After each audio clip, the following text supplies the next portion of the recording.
Gliding across the Gulf of Nicoya, a pair of untouched islands rises out of the blue. Isla Tortuga, the hidden jewel off of Costa Rica's southeastern Nicoya Peninsula. Its name, Isla Tortuga, once comes from the turtles that once nested here. A reminder that this island isn't just beautiful, it's protected, alive, and deeply connected to Costa Rica's natural history. Made up of two smaller islands, Alcatraz and Tolinga, this place is completely uninhabited. No hotels, no crowds, just pure coastline and the quiet rhythm of the ocean. If you're planning a visit to Costa Rica, there's one little island that's perfect for a day trip. Because, well, you have to. There are no hotels out here. None. Zero. So this is a pure, sun-soaked, ocean-only adventure. And the only way to reach it is by boat through a guided tour. And that's exactly where our adventure begins. Now, how far away is it? If you're coming from Jacó, it's about a 45-minute boat ride. But if you're already in Paquera, it's even quicker, around 20 minutes or so. And what does a tour normally cost? On average, expect around $175 per person. But most tours do include a meal, drinks, and fresh fruit, so you're well taken care of. But in our case, we actually got very lucky because our family in Jaco hooked us up with even a better deal. I think we ended up paying about $100 in a smaller private boat just for our group. And our guide, well, he turned it right into a mini fishing trip, stopping at his favorite spots and letting anyone who wanted cast a line. So it was a lot of fun, but it definitely took longer than the 45 minutes to get there. As we arrived, our tour guides turned off the boat, not quite at the beach, but close enough where we could see it. Why, you may ask? Because we were about to do the activity that most people want to do when they come to Isla Tortuga. That is snorkeling.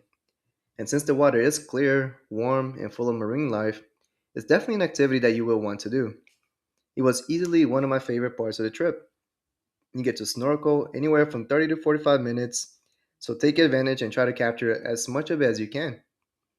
From there, you will go to the beach, where people choose to do activities such as kayaking, stand up paddleboarding, and even a light hiking, in addition to swimming and sunbathing, of course. Well, now, there aren't a lot of shops on the island. As a matter of fact, there's only one, so if you want souvenirs, you had to get it from there.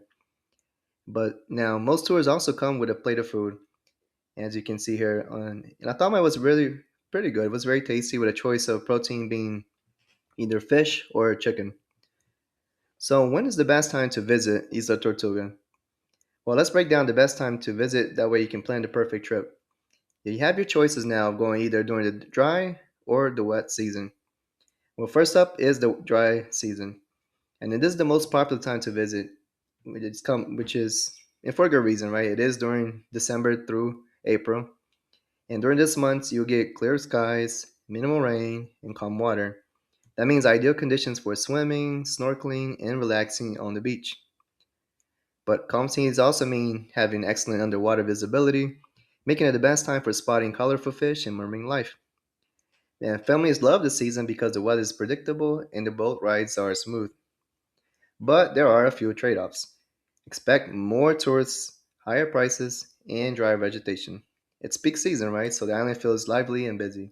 And you will see that as you snorkel, you will definitely see a lot of people around you snorkeling and a lot of people swimming around you.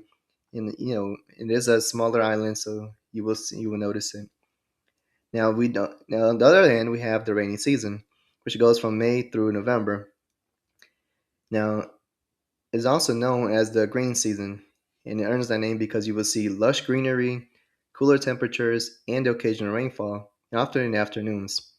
Now, the mornings are usually clear, giving you plenty of time to explore.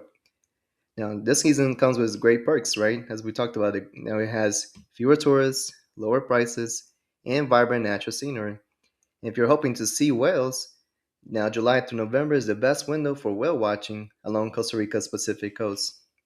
Now, the downsides of that, well, rain can interrupt tours, and heavy downpours may reduce water visibility for snorkeling. So now, whether you visit in the dry season for the crystal clear snorkeling, or the rainy season for lush scenery and fewer crowds, the island delivers unforgettable water, wildlife, and beach day energy.